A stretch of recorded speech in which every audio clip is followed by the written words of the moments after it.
And welcome to the comic writing panel. Our guests today, in case you don't know, these are Budjette and Jamie Bautista. So, although they deserve no more introduction, I'll still give introductions for each of these gentlemen. Budjette has been an active contributor to the Philippine comic book scene since the 1990s. In other words, matanda na siya. Co-founding Alamat Comics, the first organization of independent comic book creators. Budjette is the writer of the award-winning graphic novel Trece, an urban fantasy series co-created with the legendary Kajo Budjette. Trece is a three-time winner of the Best Graphic Literature of the Year at the Philippine National Book Awards. In 2014, his comic book, Mikey Resho and the Secret of the Demon Dungeon, which is waiting for Volume 2, which he co-created with Bo Guerrero and J.B. Tapia, won the National Book Award for Best Graphic Literature. He's also the editor of the graphic novel Skyworld, the Filipino Heroes League, which is waiting for Volume 3, Valhalla Apocalypsis, Eric Mati's Tick Tick, The Aswang Chronicles, and is co-editor of the comics magazine Quintillion.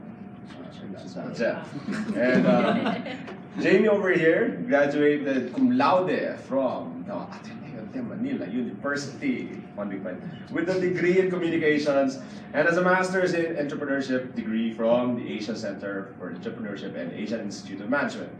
He has taught classes in English literature and comics theory and appreciation at the Ateneo de Manila University, the Beacon School, Assumption College, and Xavier School. Alma mater namin. He was also a general manager at LSA Printing Press. He's a comic writer and publisher who has been in the business for over a decade.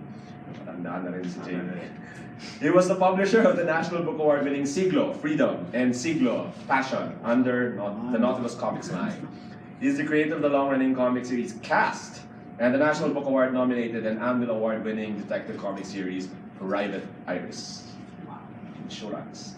He is currently heading Nautilus Studios, a graphic design company, and is the publisher of Chamber Shell Publishing. This is Jamie Bautista. Alright. So, do you guys want to present anything? Or do you want me to just throw questions at? I think you guys should sit in front.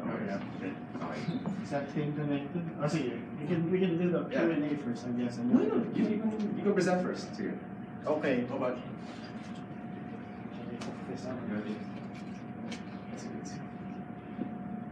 I'm sorry. Very good. What they said we'd be stuck here for the next hour and a half. Okay. I didn't. USB. What is this thing? The network. It's on here. You keep on stab this thing. Yeah, man. Kanina ba yun? Pwedeng tulong sir. So, nakakapit ba siya sa... We will come to your presentation. Isa kayo computer chemistry. Okay. Ganawa ko. Pakitawag na si Ladies. Thank you. Hopefully. Yeah, what could possibly go wrong if we unplug this thing? Asan ba yun? Sabi ni Jamie kasi hindi Apple. Oo nga. I was about to say the same thing, yeah.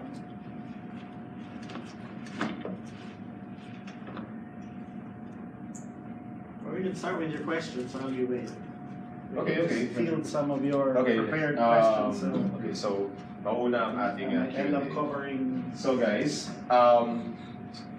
just a few simple questions. How did you come up with your respective stories? So basically, this will be Trece and Demon Dungeon and Cast in general. Okay, maybe Jamie first, because I covered that in mine. Okay.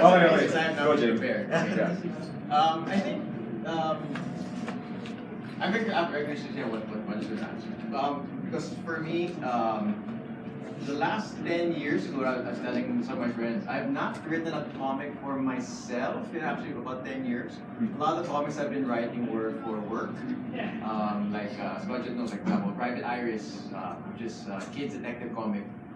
It's not one of those ideas where, a lot of guys that I meet work with in a Budjette, Art Ares, Brigade, a lot of them have ideas we've been percolating since college and we bring it out and all that. And a lot of people ask me, is Private Iris, which is detective, one of those things? It's like, no, it was, I got approached by an insurance company, and they said, and Budjette, because he helped a lot of us market it, he's like, do you guys want to make we need a comic to sell insurance to kids? Mercedes brought it, I'm like, wow. So, it's like, okay. And then, so they said, oh, we want to do like what do you call this? A sticker book. Like a fan book, panini, things from the 80s, ganyan. So they just like, so the kids would collect the stickers, and then they buy a sticker, it's like $100, and it goes to a savings account for them. So by collecting it, then you fill out a comic and all that. So then we're also talking to Anvil, and they're doing Lola Basham. So the two of you, we're actually gonna focus group it, and we'll test, and we'll see, which ones the kids like. So, but yours is just comics. Theirs is Lola Basham, yours is comics, whatever comics up you pitch. So it's like, shucks, I'm gonna pitch comic by choice. So I talked to Arnold at the time, and he said, Arnold, do you want to pitch me a comic about insurance? So he's like, so I thought, okay, what's a good, what would make you, so the concept, what would make you want to collect stuff and stick, the idea was you'd stick missing panels into the story. Like, what if you do to stick that in? And okay, what's a good genre? And I guess by coincidence, at the same time, when you were talking about Trece, so I thought, oh, detective would be a nice genre. Because that way, it's like, oh, okay, perfect. You could find clues, so that the missing panels will have the clues, the missing panels will have the solution. So there, so it's detective. Yeah. So I thought, okay, there, detective genre. Okay, so that's what we'll pitch. Detective for kids. But then of course the question was, how do you make it different? So I was saying, how do you make it so for the detective stories that we know, and if you say detective, what are detective stories that you guys would know? Holmes, what else? Batman. Yeah, those things. Batman. Yes, Batman, Detective Conan. So I was thinking at the time, like, so what do all these guys all did have in common? They're all pakilawero.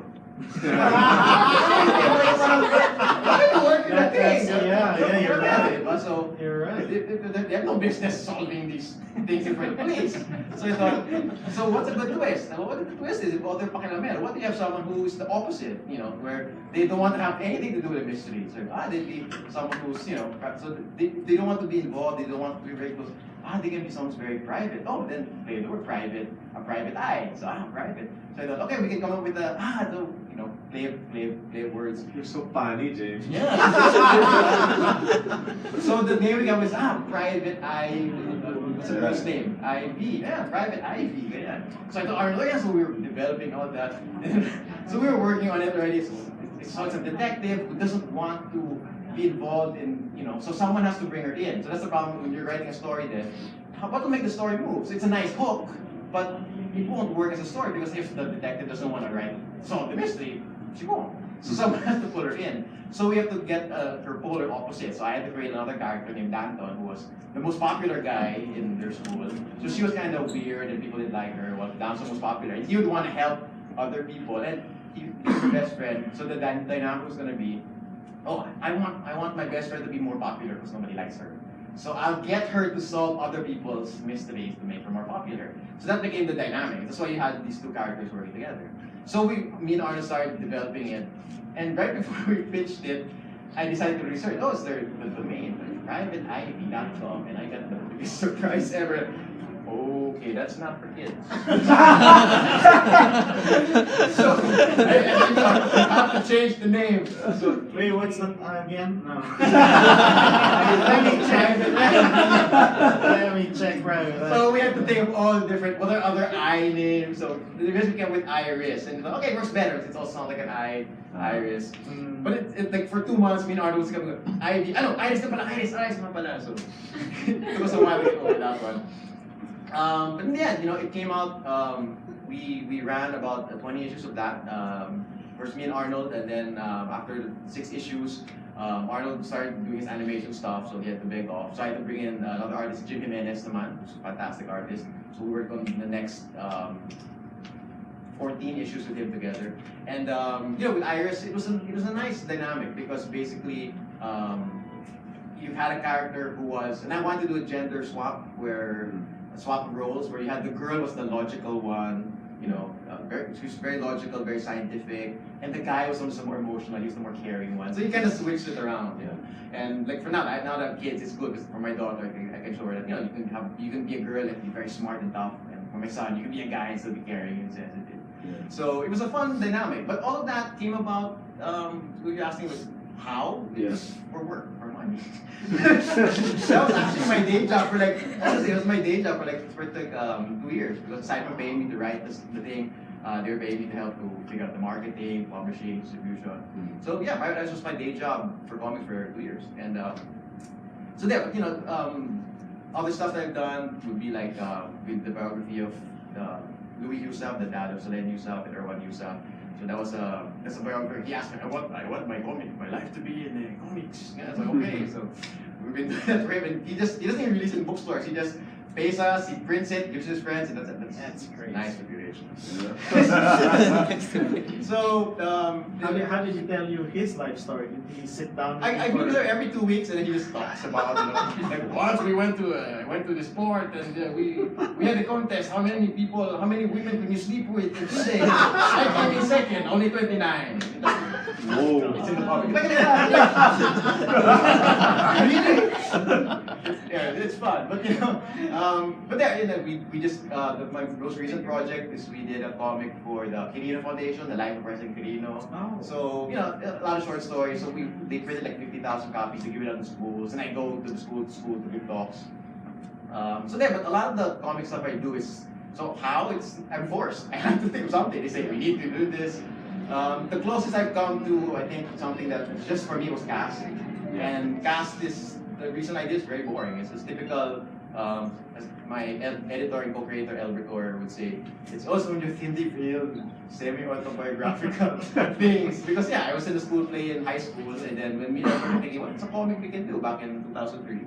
I said, let's do this, because it's, you know, partly my life story, and partly you can, you know, so it's easy to write, because you know it, diba? So, there. So I'm very curious as to kay Budjette, because in contrast, a lot of the stuff I've been doing was stuff it's work, it's client stuff. Yeah. It's a very different discipline. Maybe later we can talk about like the difference when you're writing for someone else and when you're writing for yourself or for an audience. Okay, Budge, what about you? I still need technical help. Yeah. It's ready, it's here, but it's not projecting. Right. Ito lang kabit. Alright. You can see the map doesn't know exactly what to do. But, Hindi nakakabit sa project. nakakabit siya, but it's not project. Slides. Yeah, there you go. Okay. So I don't know if my slides answer all of your questions, I will shut up for the rest of the talk. No worries, no worries. Good. So yeah, so just to be clear, it's not Budjette, it's not Budjette, which is the first pronunciation I heard. They thought I was Mexican, I don't know. They thought Kanjo's name was Kaho. Si Budjette, tsaka si Kaho. It's Budjette because it's Buddy and Adjet, it's my parents' name.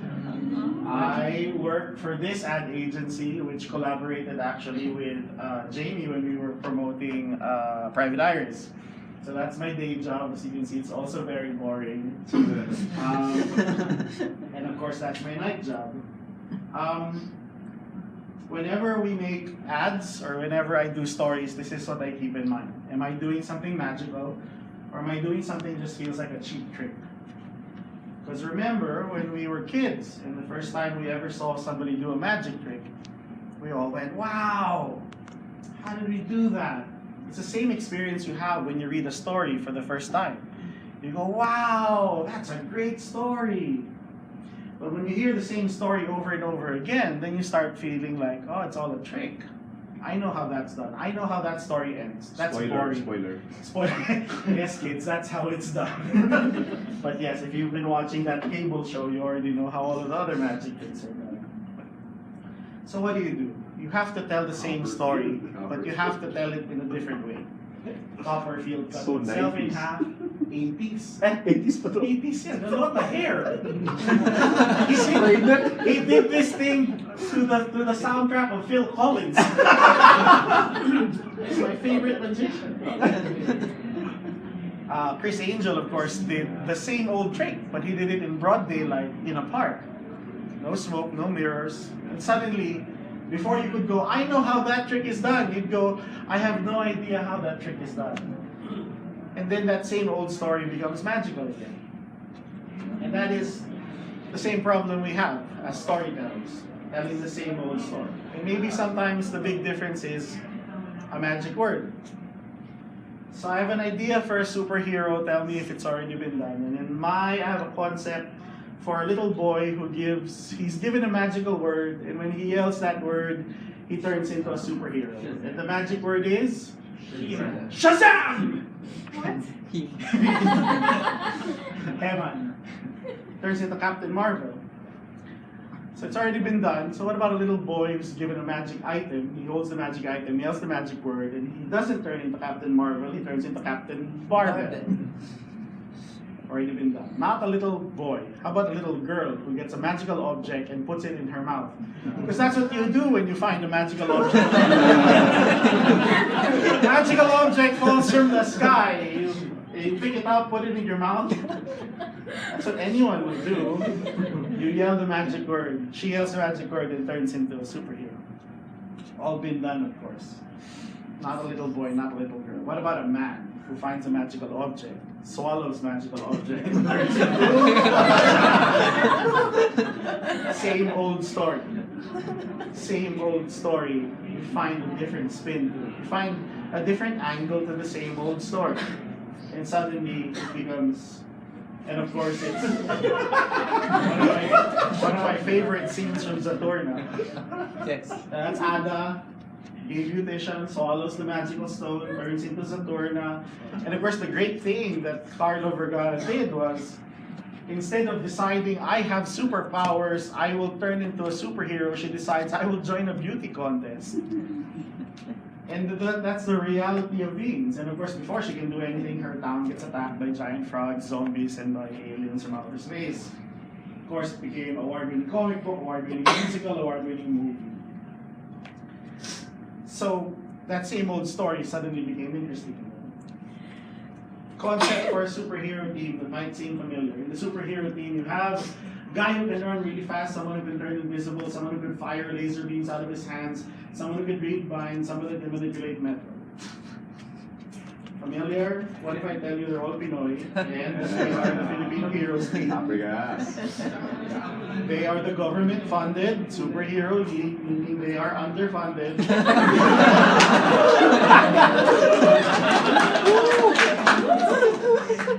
So I tell you, I have a concept for a superhero team called the Filipino Heroes League.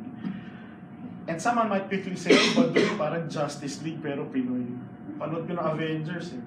Suddenly you see this, suddenly it sounds, hey, that's interesting. I see that every day. Or I don't see that every day, but I know where that's happening.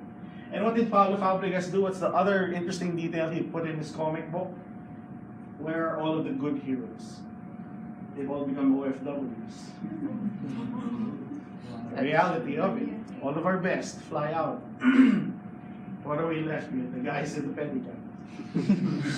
So yeah, so same old story, made more personal, and maybe that's why it became more interesting. The magic ingredients is to remember your history, your myths, your folk beliefs. No matter how meaningless or demeaning these may appear, it is with these you create something new, an identity of which you will be formless and incomplete. Your history, your myths, your folk beliefs. And he was talking about your own personal history, not just the history of the country. It's your own, for what happened to you, that you can put into the story that makes it all different. So that's Buddy, that's Adjet, and that's me. Aww. I still have that jumper. I still wear it at night. Now you're stuck with that image. It was my dad who would tell me, matulog ka na, may aswang sa bintana. It was my mom who would tell me, matulog ka na, may mumu dito sa kwarto. There was an aswang outside, there was a mumu inside, it would drive any kid insane. That's why I have that shocked look on my face. But if you think about it, that's what we grew up with. We live in a city that still believes may mga aswang at may mga nuno at may mga duwende. I grew up with that. It was in the newspapers, for goodness sakes. In the 80s, the tabloid said manananggal attacks Manila, so it must be true. It was front page on the newspaper. At the same time, I grew up watching TV shows like this. Of course, only you guys would remember this. Barely. Carl Ponchak, the Night Stalker. He was a tabloid reporter that ended up having the bad luck of always having to investigate on supernatural stuff happening in New York. That there were vampires in the penthouses of New York. There were werewolves on the subways. And it was shown late at night, which meant after I watched it, I couldn't go to sleep. This TV show actually inspired X-Files. And of course, how many X-Files fans out there? Couple. I can see the generation gap right here. They're here behind you. Oh my God! Dito tayo! Mga millennial na yan! Anyway. They're bago sa January. Oh yeah, so we'll get them on our side. 2 months. X-Files, of course, is about an FBI agent who starts to investigate about supernatural, paranormal stuff happening in the city. CSI for me changed how detective stories are told because suddenly it was telling the story from the point of view of the evidence. It was using science as a way to interrogate the evidence instead of actually interrogating suspects. So for me, those are the things that came together. So, and of course, I'm a big Batman fan and a big Constantine fan. So when I wanted to write my own detective story, I wrote a draft for someone called Anton Trece, and he was a tabloid reporter. I wrote the first draft of that, and I stopped, and I said, there's something wrong with this story. I can't finish it. A year later, I go back, and I make him an NBI agent. And I still couldn't finish the story. And that's when I realized it just feels like a cheap trick. It seems like the same old story, but I'm not telling it in a new way. I wanted to tell a story about a detective in Manila. So when Kadjo texted me 10 years ago and said, Budge, gawa tayo ng comics, I dug up this old script. And I thought, what can I do different with this story? And I thought, all of my favorite heroes were tough guys. So what if I flip it around and make Anton Trece into Alexandra Trece? And if Batman had Robin, or Green Hornet had Kato, I'd give her a sidekick as well. I'd give her 2 sidekicks. So suddenly it felt different for me, and it felt more fun to do. Because if you're bored with what you're writing, then it'll spill out into the page, and your reader will realize that you're also bored with what you wrote. So I was already excited with what I was writing. I thought, how would she solve crime? I love CSI, but can I also use our CSI guys? Our CSI guys. Blue boys and girls. Soko! Jen!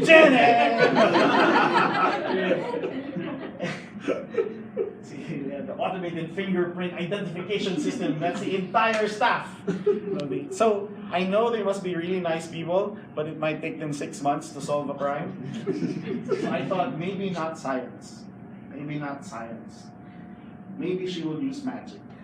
And for those of you who read Trece, this is how she discovers, for example, who killed this particular person. So she plucks out the eyeball of the victim, puts it on a white handkerchief, says a magic word, stabs it, and then when she opens the handkerchief, it will reveal the last person that the victim saw. She uses magic to track down suspects. We don't have a lot of CCTVs in this city, so she goes to an old lady outside of Quiapo Church who sells fish. And if you pay her the right amount and you're really nice to her, she will psychically connect to all of the cats in the city so that Trece can track down her suspect. I grew up with stories about Lulu sa Punso. But then I thought, so that story's in the province, where are they now in the city? Maybe they moved under a manhole. So Lulu sa manhole na sila ngayon. And again, if you're nice to them, they will give you information about the underworld. I grew up watching Shake, Rattle, and Roll, and it was like, seeing the Manananggal for the first time was terrifying. It was attacking a nipa hut. And I was thinking, if you had better roofing, you would have no problem with the Manananggal attacking you. But I thought, if they're now in the city, what would they be doing? Maybe they're a gang, and they run the biggest kidnapping ring in Manila. Ship it off to China in return for Chinese babies. It's their version of Mali. I don't know. I'm not sure. The Chana, we believe it is said that it is the souls of aborted babies. Or, again, when the baby is born out of wedlock, they just throw it in the forest, and that's why the Chana come back as these creatures. So I thought, and I kept reading in newspapers that we have secret abortion clinics in the city. And then I thought, you know, malls have a lot of clinics in them. What if in one of the malls there's a clinic, and it's secretly an abortion clinic? And if a lot of people keep going to that one particular abortion clinic, then maybe there's a horde of Chana somewhere in that mall. I won't tell you which mall. We believe that the tikbalang would wait for you at the crossroads somewhere in the forest or in the province, and it would mislead you, misdirect you. But if you are able to wrestle it and get to pluck out one hair from its mane, it will supposedly obey your every wish. Again, that's in the province. So my question to myself is, where is it now in the city? Maybe it's drag racing along S-legs. And if you beat it in a drag race, then it will follow your every command. Wow. So, now available at the President. I might as well sell stuff. Yeah. And really, the guiding question came from one of my favorite writers, Neil Gaiman. In Sandman and in American Gods, he said, "Where are all of the old gods?" So I just applied that same question to Trece, or to Philippine mythology. We keep talking about these stories from our childhood, but you never hear them anymore in an urban setting. And that's what I wanted to do in a detective story scenario. So, magic ingredients. Without showing you the faces of these heroes, we can quickly identify them. What makes these heroes last long and be more iconic? If I told you I had an idea for a billionaire by day and a crime fighter by night, who am I describing? That's it. But I am also describing, yes, you comic book geeks. I am also, you ruined it! This works on non-comic book. This speech works with non-comic book people. Of course, I'm describing Batman and the Shadow and the Green Hornet and the Spider, and yes, Zorro, damn it. And if you think about it, one of the things that made Batman iconic was that they kept, whether it was the decision of the writer or the editor or the publisher, they kept adapting Batman depending on what was current during the time. Which is very difficult. They've tried to revive Green Hornet. Yeah, he even had a movie. Zorro has had several movies. But they never seemed to catch on.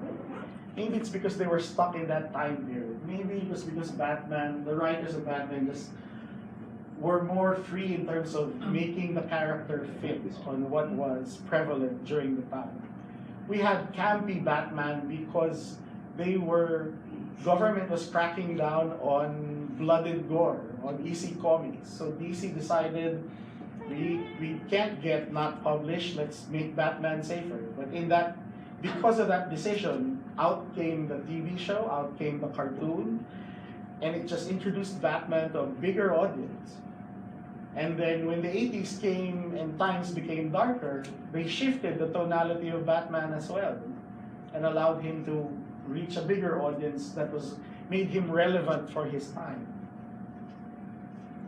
We had a golden age of comics where it was once being read by hundreds and thousands of people. It was read by more people than the newspapers were, based on the circulation of newspapers. It's possible now, thanks to technology, to reach millions of people again. Aside from, thanks to Komikon, we're reaching thousands of people, but can't we put it on Facebook or make a comic book on Instagram? And thanks to websites like Lazada, Flipreads, and Buto, it allows us to reach it can potentially allow us to reach the millions of readers that our comics once reached. It all depends now on the stories we tell. It was interesting I recently met with these guys. They're an Indonesian comic book group started this year, but they've been doing comics in Indonesia for the past couple of years. But this is their first launch called Cosmic, and it's an anthology, and the lead story is called Rixa, A Dream of Space. And one of the reasons they're doing this is, interestingly enough, Indonesia has a space program.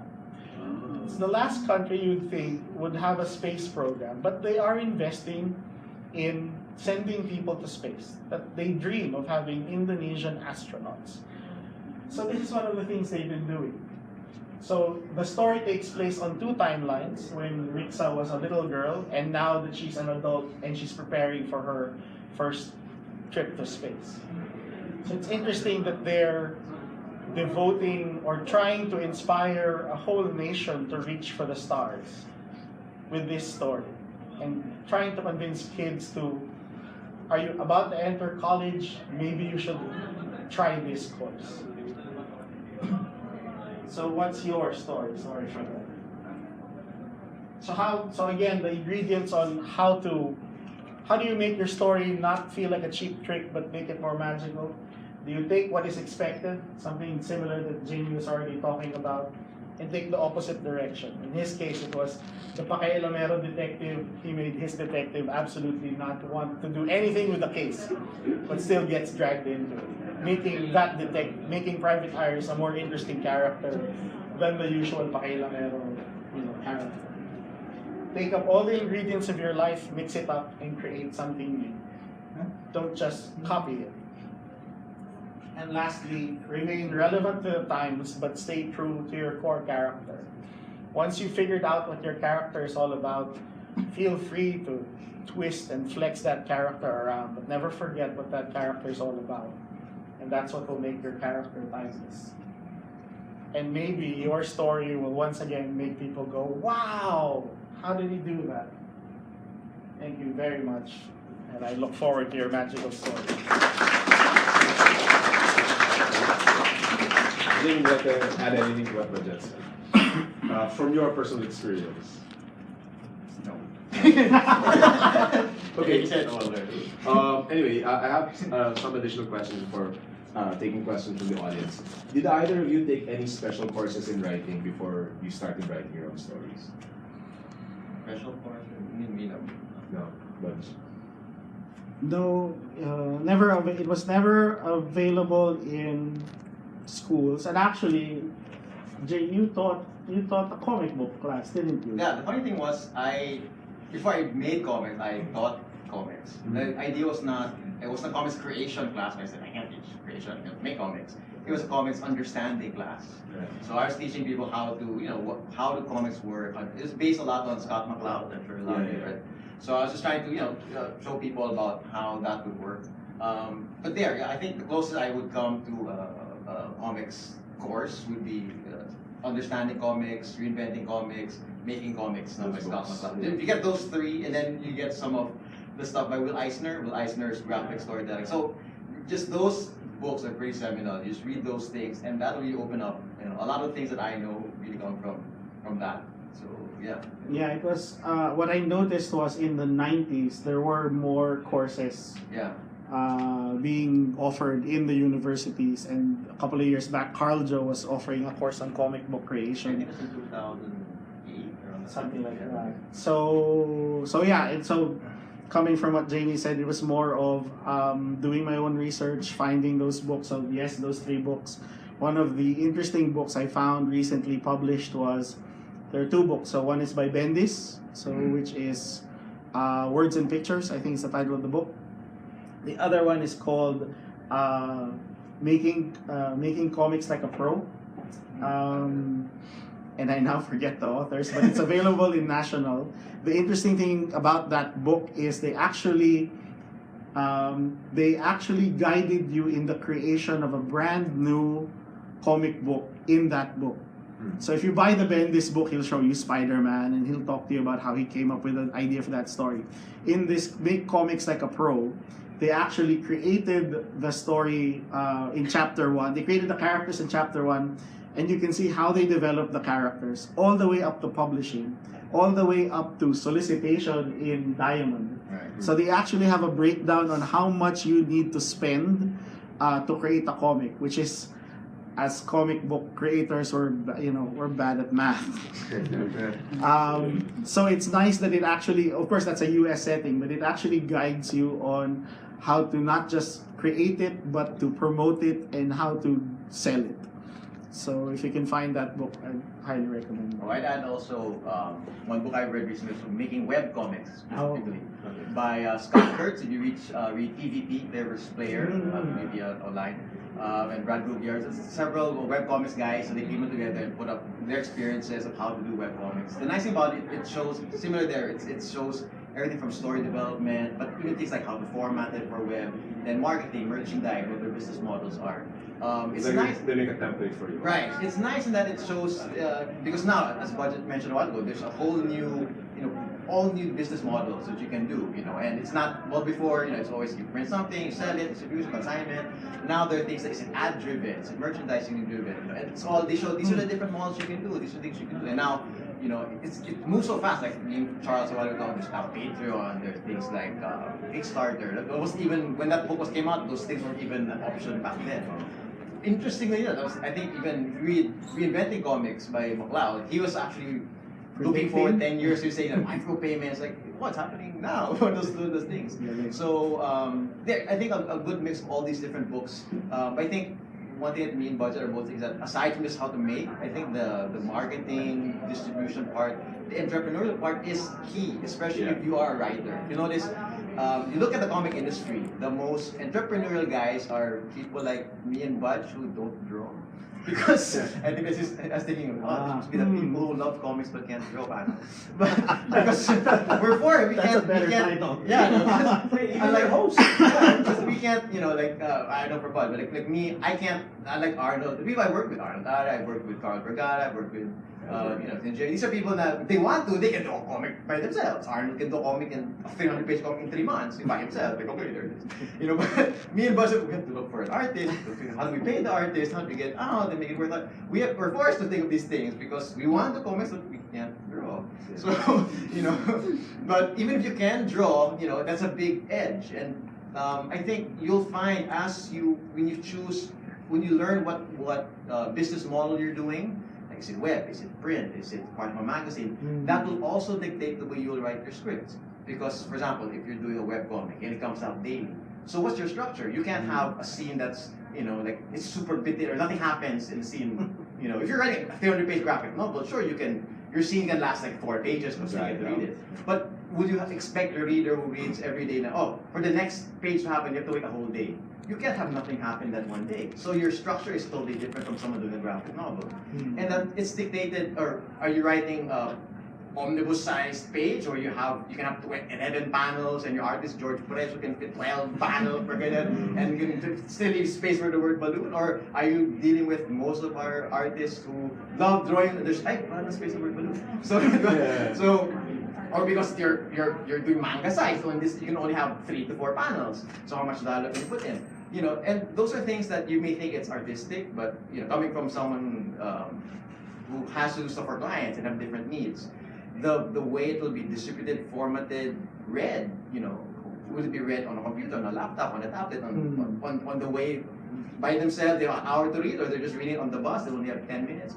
That will dictate how you write also, the way you pace it, how much dialogue you put in, what artist you choose, So I think that's why if you look at the books Budjette and I read, the business side of it, the distribution is key, because that will dictate also how you write.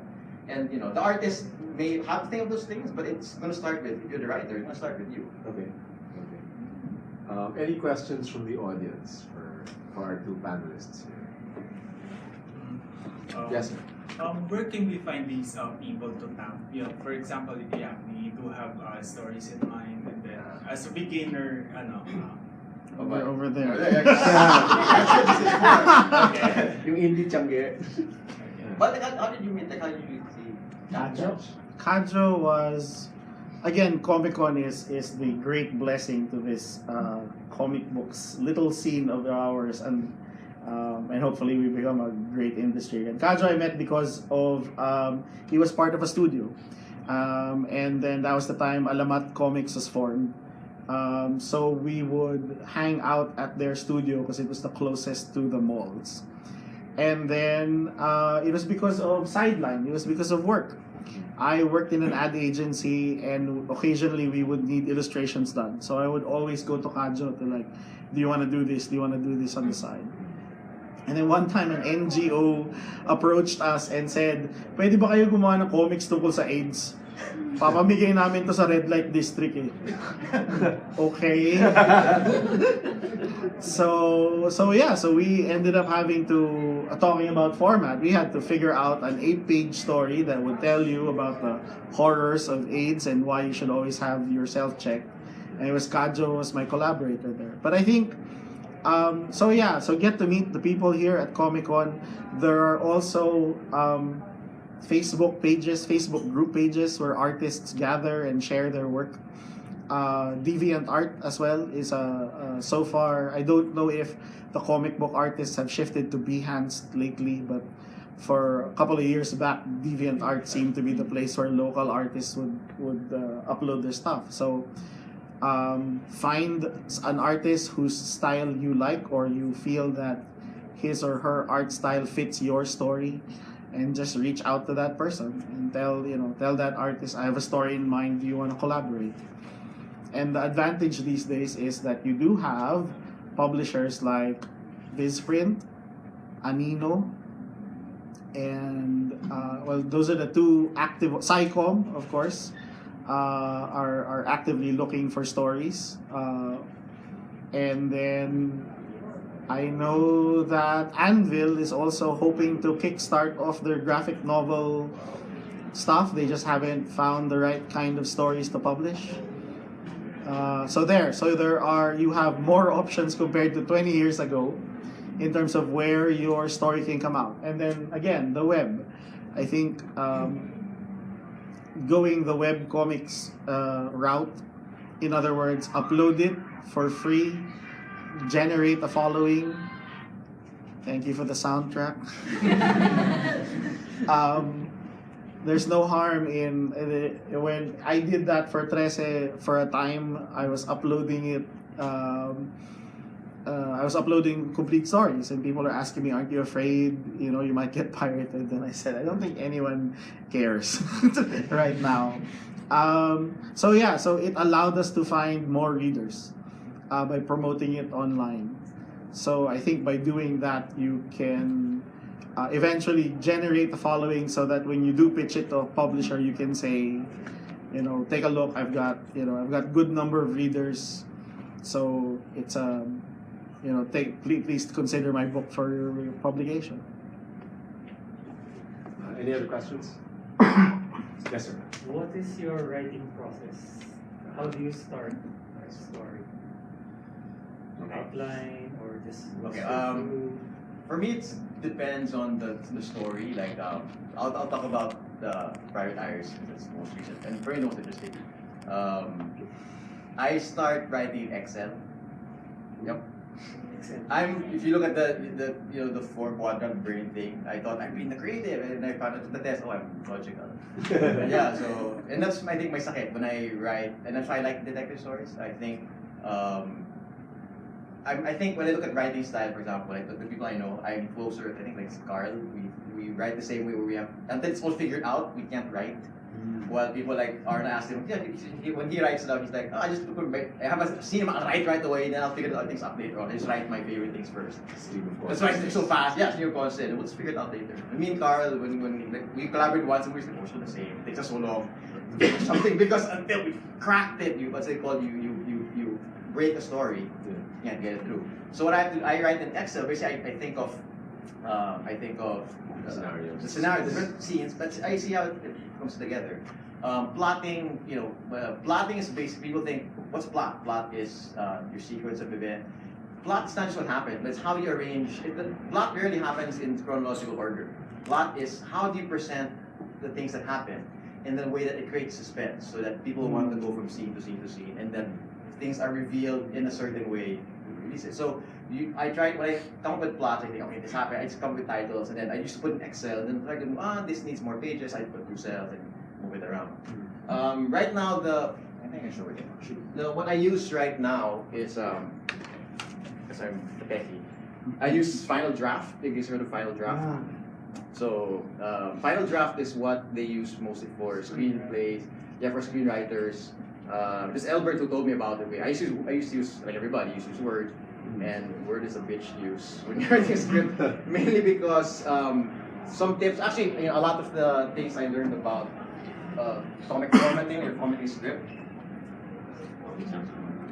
it comes from Albert actually. One thing he taught me was, because I used to write prose. When you write prose, you can write as much words as you want, and when you get to writing comics,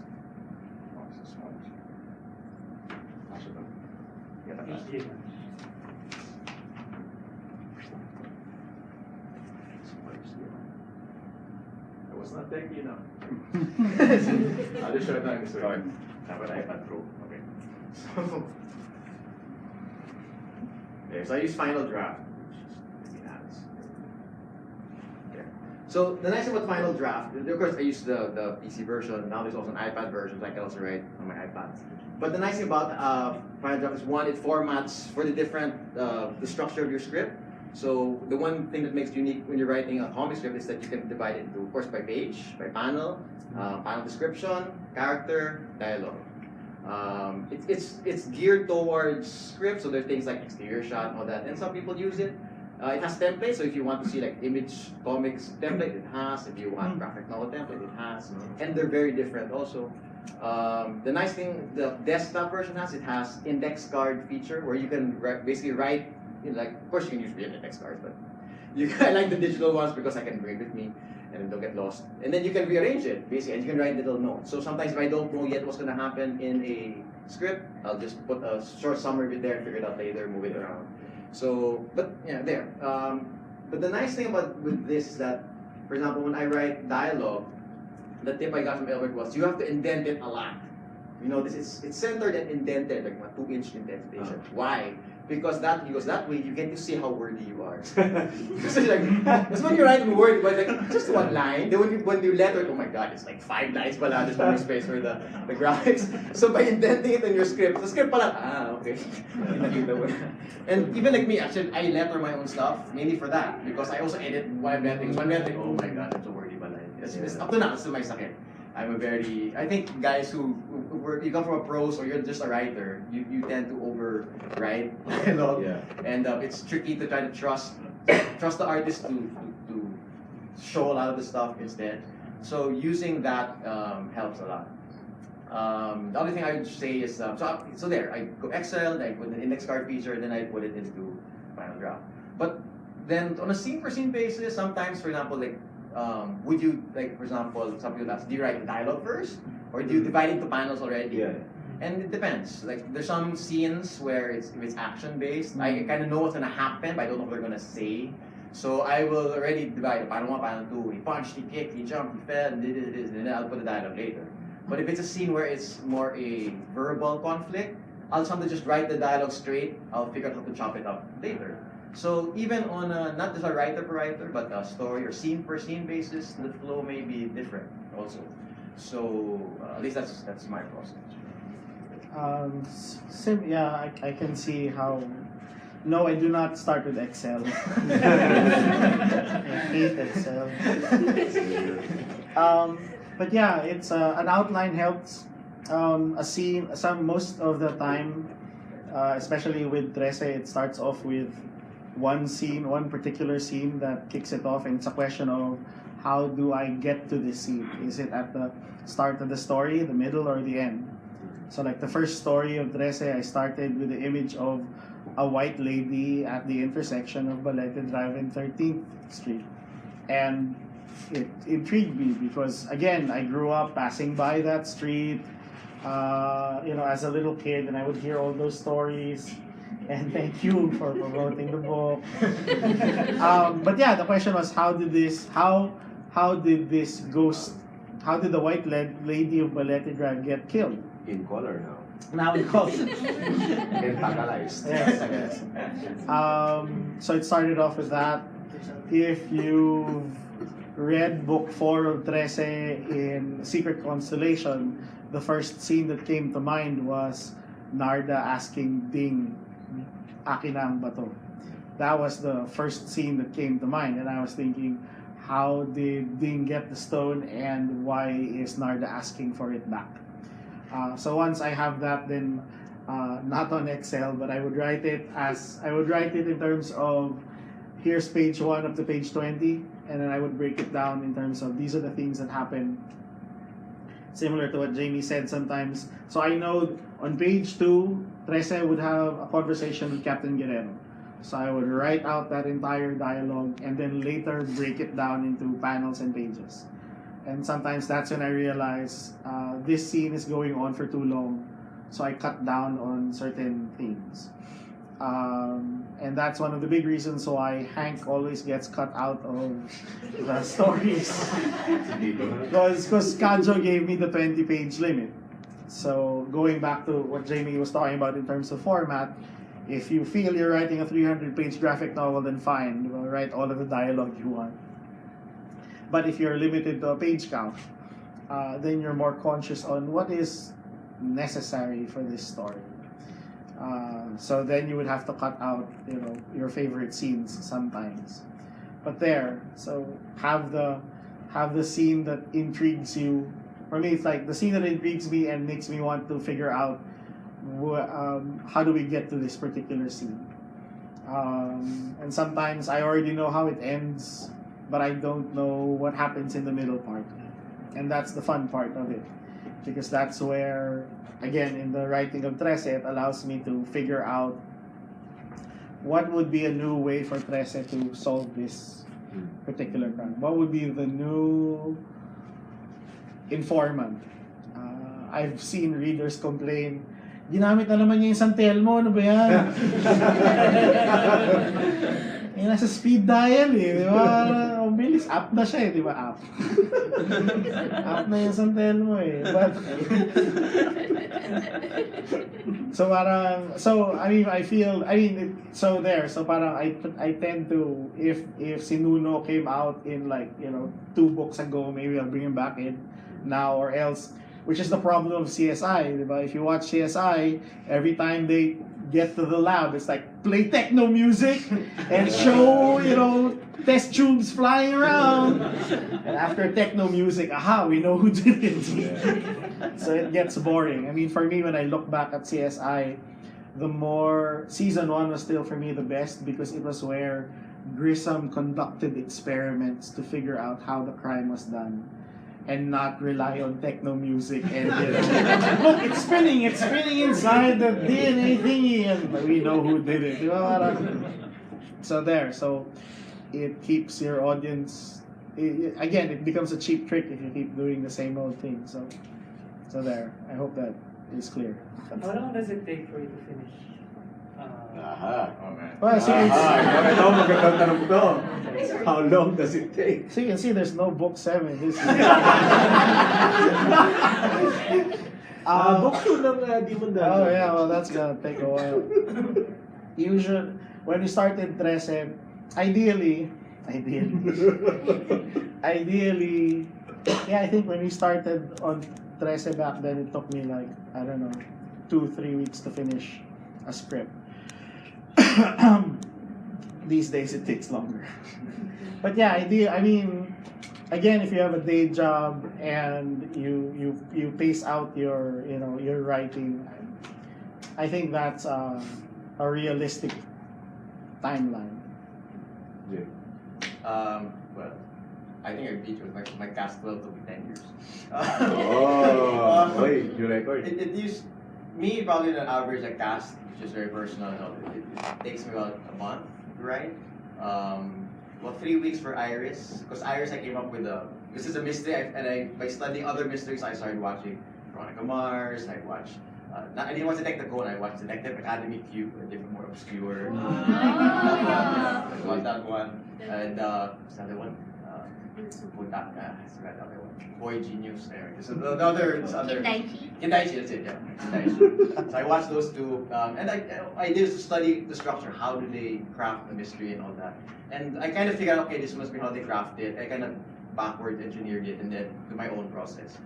For Iris, it doesn't work for all kinds of, if you're writing a romantic comedy, it's different. Like the way what I developed for Iris did not work for cast, does not work for biographies. So with Iris, for example, the first thing was, there's a, what's the crime? What's the crime? So I do start with the criminal actually. You have a criminal. The criminal is why does he want to cause a crime? Either he wants revenge, was embarrassed, needs money, something like that. So desire, there's a reason. When you do superhero or detective, it's not the protagonist who pushes the story. It is actually, it's not the hero who pushes the story. It's actually the bad guy, the suspect who pushes the story. Because that's the thing with superhero stories. You notice that the villains are the ones who want to change the status quo, and the heroes preserve status quo. Which means without villains, nothing would happen. Why is there evil in the world? Because without evil, life would be boring. So in a mystery, that's the best quality, you know.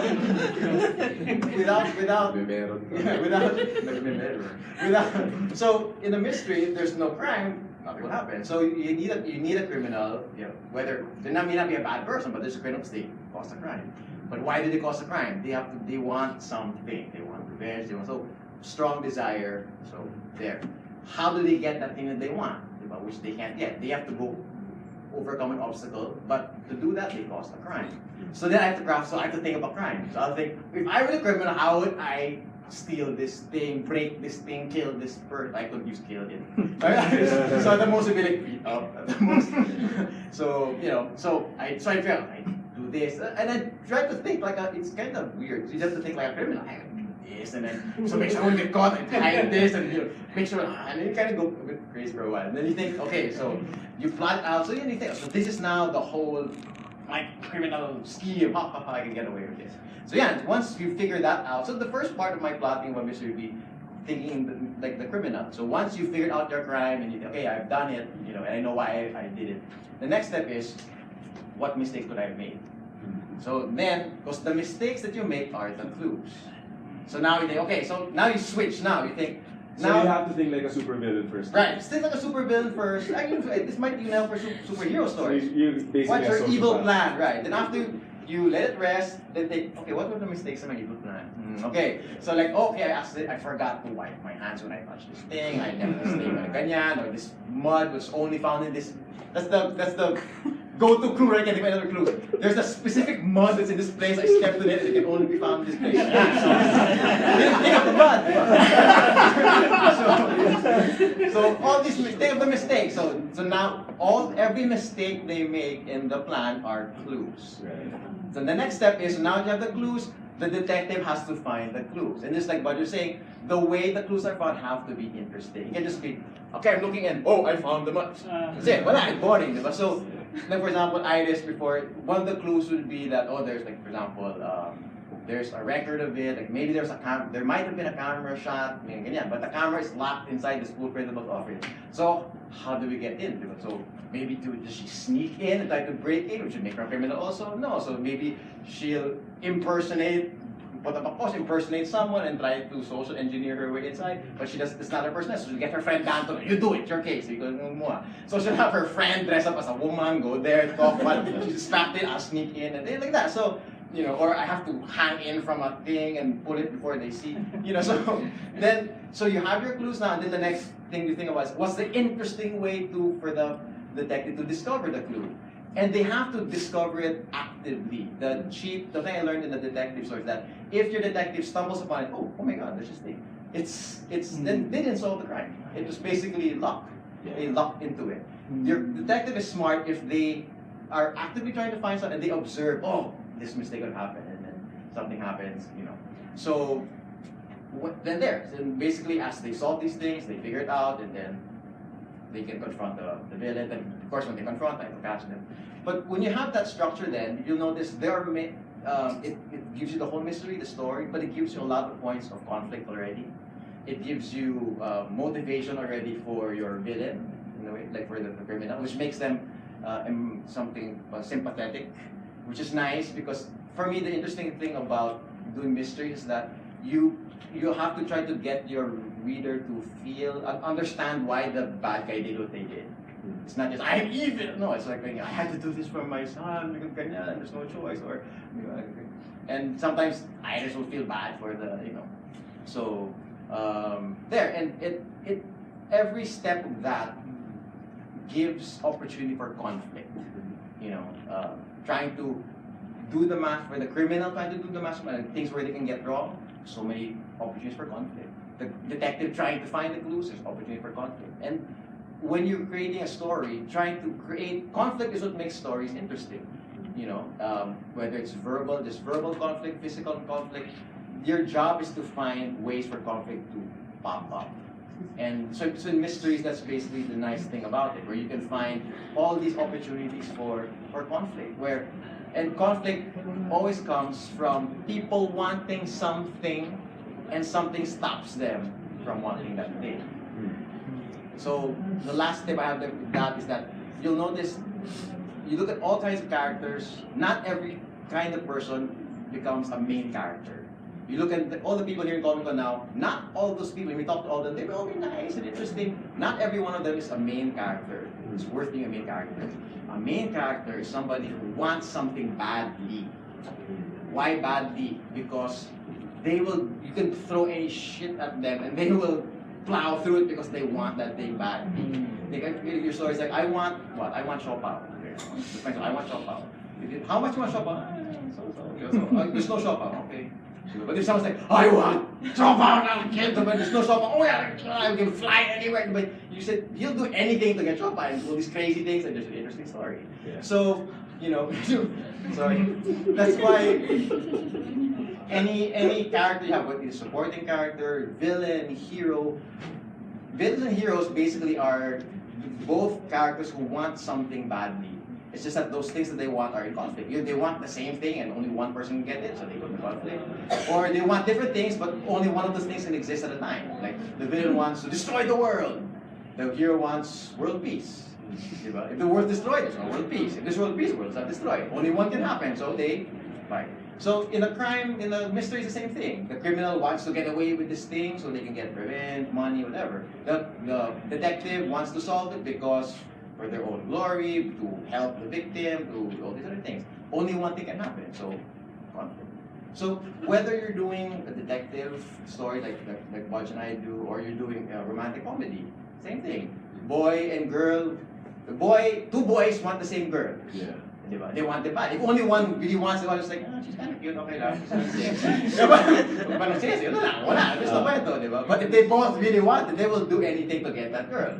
Or you have a boy and girl's father. Boy wants to marry the girl, but girl's father wants the girl to be a nun. There's only one thing can happen, so they will. So it's like that. Story is really just about finding conflict, and when you have even scenes like exposition, like we're trying to, like with Iris, for example, I had a scene where they're interrogating a teacher. You could get boring where the teacher will say, oh, this happened, the next thing, this happened. But you have to put conflict to make it interesting. So basically, I had Daniel comes in, tries to be nice to her, and then but Iris is like, I'm so impatient, and they have the teacher kind of doesn't like her because she keeps correcting the teacher. So she would, say things in a mataray way. The teacher would say, oh, because she wouldn't give her info, so Daniel would try to soothe him out, and then Iris would get mad at Danton for being a suck up, and then they would fight. So even just getting the info would be a lot of conflict there, So, a scene that would have been boring exposition. What happened here? Oh, this guy came in, I found this thing, and this thing was missing. Okay, thank you for info. Wala na. Diba? But if by having the characters want different things, have different histories, that a potentially boring scene, which you need to give this info out, becomes interesting. So if when you structure things, just try to find, does my structure provide conflict? In the dialogue, will it provide conflict, physical? Always find any little thing. As you boil down from, is it page, scene, even panel? Even in a panel, you have conflict, just two people say, maganda ba yan? Yun, natin pag ano, di ba, that's already, what? Di ba? That's already, in a panel, you can have... Because conflict leads to a better resolution. Right, right. I mean, it's resolution, the whole point of resolution is that you're resolving conflict. And so, it is more satisfying. Right. Yeah. Okay. Final question. Yes. Na-mention yung before yung sa remix, so parang magic plus trick. So, ang question ko ba is it bad? Parang ang is there ever a case na may nagkaya ng foul for copying someone else maybe? Oh, of course, copying someone else's idea is always bad. But it's like, yeah, I guess my main point is if you want to write a story about a boy who can fly, don't let someone say, eh, ginawa na ni Superman yan eh. Diba? So I think, as long as you find a interesting, unique twist to it, make it more personal for you. Yun eh, we've told the same old stories since forever. There are another, but there are only, so there's a theory, eight. Yeah. There's a theory that Charles. there are only Charles. Chime in, Charles. No, I don't believe this theory, but there's this Okay. theory nga, like there are only like 9 set of combinations, like man versus world, yung mga ganong sets. But no, I want to add lang yung budget. It's really down to execution kasi yung ganong pitch, yung elevator pitch mo, there are several ways to spin it or to execute it so that it comes out differently. Yeah, I mean that's right now it's like in the US everyone is the one critic said CBS is now the home of the procedure. Yeah. So it's like the devil and the police, they solve crime. A psychic and the police, they solve crime. A zombie and a zombie and the police, they solve crime. No? Paulit-ulit na lang, di ba? But she has to eat the brains to get the clues, diba? So that's always interesting. So yeah, the formulas will always be there. But out of all of those shows, one of them will stand out from the rest. And I guess that's the other tip. You have to keep writing to eventually get to the really good idea. So again, Trece went through 3 drafts before I finally figured out something that's somewhat interesting. I always, what's the name of, I always want to give this quote, but I keep forgetting the guy's name. What is the name of the artist of Bugs Bunny? Chuck Jones? Chuck Jones, thank you very much. Chuck Jones teaches animation. So he always, supposedly, at the beginning of every class, all of his students get a brand new pencil. And he always tells his students that pencil contains 999 crappy ideas. And it contains 1 brilliant idea. So you have to keep growing until it's just this small before you get to that 1 brilliant idea. So yeah, your first couple of ideas will always be, it's a guy who wants to be a bat. No, he wants to be a cat. No, he wants to be a spider. No, he wants to be... Eventually you'll get to, he's a Wolverine. Maybe he was bitten by a radioactive Wolverine. Maybe not. How about a secret government experiment that gives him a metallic bow? Okay, that sounds... But you have to go through... So yeah, that's, I guess, the big thing about writing. You have to get it all out of your system before you figure... And sometimes you suddenly figure out, oh, it was that idea I thought of 5 years ago. I just need to like fix it up a bit, and then it's okay. So yeah, and again, it's your gut.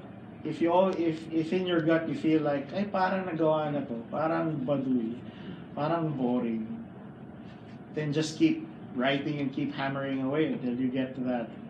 Mararamdaman mo yun, parang oh wow. I think when I write Trece and it comes to the scary part, parang binubuksan ko na lahat ng ilaw. Parang, ay, nakakatakot! Nakakatakot to! Buksan ko ng ilaw. Oh, wake up my wife. Nakakatakot to. So, yeah, you gotta feel it. Because if it's like, ghost comes out, says boo. Hindi. Mararamdaman ng reader mo yun. So, there. I think the best, my tip about if you want to avoid feeling that you're just copying it, because like Budjette said, yeah, the magic thing I think Budjette is saying is that because like, you can't for example, look at, you can't copyright an idea. They don't let you copy. You can only copyright execution of an idea. Why can't you copy ideas? Because there's a good chance everyone will come with the same idea. Okay? It's kind of, well, no, it's execution that matters. But for me, when you write something, the thing you ask yourself is, why am I writing this? There's one book I was reading about novels, and their suggestion is you start with a theme. And the mistake many people think is they don't know what theme is. For example, what's your theme? Love. Love is not a theme. Love is a topic.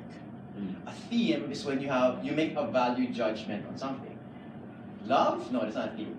Love sucks. Love hurts. That's a theme. Love is a wonderful. Love lifts yourself away, but love. That's a theme. You make a value judgment. Is it good or bad? Let's look at the detective stories that Budge and I write. They have, you can say, like mysteries, logic, but I think the themes are different. With Private Iris, I do Scooby-Doo type mysteries where they think there's a ghost, but there's really not. The theme is like the supernatural is not real and can be disproved by science. While Budgette's is the supernatural is meant to be is fantastic, wonderful, and can show things we've never seen before. It's the same. Like we say, the theme will be supernatural stories, but the themes are different. They're saying different things, and because of that, the way we construct our stories will be very different. Also, we use different tools. But the themes, why are you making a value judgment of something? Because you believe in that. You're trying to say something about a topic. War. What about war? Peace. What about peace? Environment. What about the environment? Good, bad, ugly, should do, should not do. And those things, when in trying to say, the reason you want to say is because, you feel not enough people are saying it. That's why I have to make this story. But I want people to feel this. I want people to know this. And I don't feel there are enough stories saying it or making people feel it. So I'll do it, And all the decisions you make, how we write, what dialogue, what characters, it's all in the service, what setting. It's in the Philippines, it's international. That's all in the service of that, of saying that theme. I don't know if you can see it. There's an example from Scott McCloud. This is from Scott McCloud, where he has a 6-panel story. I don't know if you can see it. I'll just read it. It says, one beer won't hurt. So the guy looks, drinks it, crash. Rest in peace, Carl. Yeah. So it's 6 panels. So 6 panels of why you should not drink and drive. It's nice. It's very simply drawn, straight to the point. You keep going to this. Yeah, exactly. This is a classic example from you. So then, I always say in the part, so the 6 panels is very short, diba? But then what if you cut it by a third? It's now, one beer won't hurt, blah, crash. Rest in peace, Carl. I cut up a third. Is the story basically the same?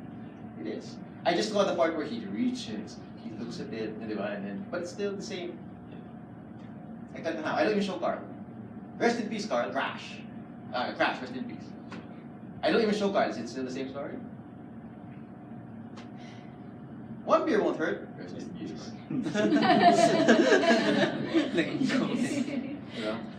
And now, when I show this example, what I usually say is that comics is about this space in the middle. It's called the gutter, and this is where you have your reader imagine stuff. This version is more effective. If your theme here is don't drink and drive, this version, for example, is more effective than the first one, which has more panels. Okay, because here by not showing Carl can now look like somebody you know. Yeah. You leave it to the imagination of the reader. You show Carl, I don't want to look like that. Oh, see Carl. But if you don't show Carl, oh my God, Carl can look like my dad. I have a cousin named Carl. It'll impact you more. I don't show the crash. So now Carl has died 30 different ways because each one of you imagine a different crash. It's more effective. But why? Because the point naman is don't drink and drive. But what if you go back, what if the reason for the story was I want to show the story of Carl. I wanted to feel for this particular character. Then, so we ask me, so does that mean mali yung ginawa yung first version? No, it's not wrong. Depends on why you're writing the story. The first story was I want to show Carl, what he's like, his personality. I want people to feel for this particular character. Then you have to show him reaching and thinking what he looks like. It's important. But it's a different theme. The theme is, the purpose of the story is different. So you'll notice that, why are you writing this story? Is it for clients? Is it for yourself? Is it to share an experience, to teach something, to inform something? All those things will affect all the decisions you make. How much work should I do? What artist will I get? What format? How I distribute it? You know, how much dialogue do I put in? Is it wordless? Is it, you know, all those decisions are always in the service of why am I writing this story in the first place? And if you don't know why you're writing this story, other than, you know, it is valid, but it's fanfic. I want to do my version of it. That's also valid. Yeah. But if you know that's why you're doing it, then do it well. I mean, if you look at, let's say, Gem in the Holograms movie. It's really bad. Why would you reboot that? With no hologram. Yeah, with no, I mean, they say it's cheesy, Yeah. but the whole point is that you're doing nostalgia, and then you do nostalgia, and then you don't put any elements that people remember. Wala, it flops. Yeah. So, you know, I mean, Baduy, but the whole point was to be Baduy, but there's no such thing as a right or a wrong. It's just that what decision is the most effective and why you're doing it. You know, to entertain, to educate, you know, all valid. But the reason we experiment, we test, and all that is because we're trying to figure out what tools, what decisions best serve our purpose for this specific story. So there, so always go back to that. You know, what's the theme of this story? Why am I writing it? A good budget. I just want people to feel the same fear I felt when I was a kid. So all the decisions you make in the art, in the writing, the dialogue, it's all in the service of that. If it's because I want people to buy more insurance for their kids, it's all in the service. I have to promote in the school so we get it. It's all in the service of that. It'll differ. You know, that's why there's no hard and fast rules. But they're just we share our experiences. And we frame it in why we made these decisions, because we were writing a story for this purpose. So when you guys write your stories for whatever purpose, you can figure out, you can try to see how we did and try to figure it out also.